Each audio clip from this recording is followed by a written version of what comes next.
வணக்கம் நேர்களே, இன்றைக்கி நம்ம பார்க்க போகிற ஸ்பீசிஸ் பேர் ஆனமலைஸ் சேலியா. இது இங்கிலீஷில் ஆனமலைஸ் ஸ்பைனி லிசர்டுன்னு சொல்லுவாங்க. இந்த உயிரினம் மேற்கு தொடர்ச்சி மலைகள் காணப்படுகிறது மற்றும் இந்த மேகமலை சேலியா ஆனமலை சேலியா என்று பெயர் அழைக்கப்படுகிறது. ஆனமலை சேலியா மேற்கு தொடர்ச்சி மலையில் தெற்கு பகுதிகளில் காணப்படுகிறது. இந்த உயிரினம் கடல் மட்டத்தில் இருந்து 1700 மீட்டர் இருந்து இடைப்பட்ட உயரமான மலைக்குன்றுகளில் காணப்படுகிறது.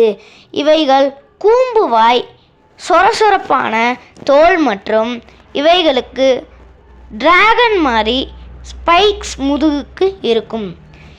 இவைகள் பொதுவாக பூச்சிகளை பிரதானமாக உண்கிறது. இவைகள் உங்கள் தோட்டத்தில் காணப்பட்டால் உங்களுடைய தோட்டம் ஒரு செழிப்பான தோட்டம். இதை பற்றி நீங்கள் என்ன சொல்கிறீங்கன்னு கமெண்டில் சொல்லுங்கள். இந்த ஆனமலைஸ் சேலியாவை நேச்சுரலிஸ்ட் என்ன சொல்கிறாங்கன்னா, ஈக்காலஜிக்கல் இண்டிகேட்டர், அப்புறம் என்விரான்மெண்ட் ஹெல்த் இண்டிகேட்டர் என்று சொல்கிறாங்க. பயோலாஜிக்கல் பெஸ்ட் கண்ட்ரோல் என்று நம்ம சிறு வயதில் படிச்சிருப்போம். அதாவது இயற்கையான சூழலியல் அமைப்பில் ஒரு உயிரின மற்றொரு உயிரினத்தை கொன்று உண்வதுடன் மூலம் ஒரு குறிப்பிட்ட உயிரினத்தோடு பாப்புலேஷன் கண்ட்ரோல் பண்ணும்.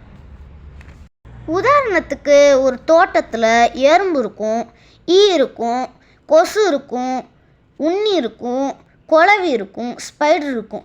இது எல்லாத்தையும் கண்ட்ரோல் பண்ணுறது ஒரே ஒரு ஆள். அதுதான் இந்த ஆனமலைஸ் சேலியாவோட வேலை. இதனால் நம்ம பூச்சி மருந்து எதுவும் அடிக்க வேணாம், பெஸ்டிசைடு இந்த மாதிரி எதுவுமே அடிக்க தேவையே இல்லை.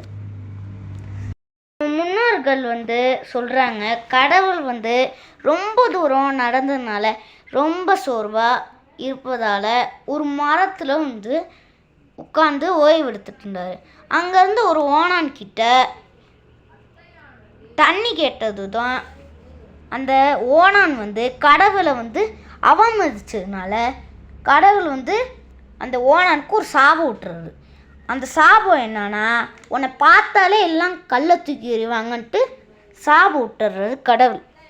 அதனால தான் இன்ன வரைக்கும் எல்லாம் போயிட்டுருக்கிறப்ப கல்லை தூக்கி ஓணான் மேலே ஏறிடும். யார் இந்த மாதிரி தீய காரியங்களை செய்யாதீங்க. உங்கள் தோட்டத்தில் இந்த பூச்சிகள், இந்த புழுக்கள், இந்த மாதிரி உள்ள உணவுகள் இதுக்கு தேவைப்படுது. அதனால் உணவு சங்கிலி நடைபெறுது. அதனால் இது யாரும் அடித்து துரத்தாதீங்க. உங்கள் வீட்டுக்கு வரப்பிரசாதமாக பாருங்கள். உங்கள் கார்டனில் வந்தால் இது ஒரு அதிர்ஷ்டம்னு நினச்சிக்கோங்க. தேங்க்யூ. இது இந்த வீடியோ பிடிச்சிருந்தா லைக் அண்ட் ஷேர் பண்ணிங்க. தேங்க்யூ.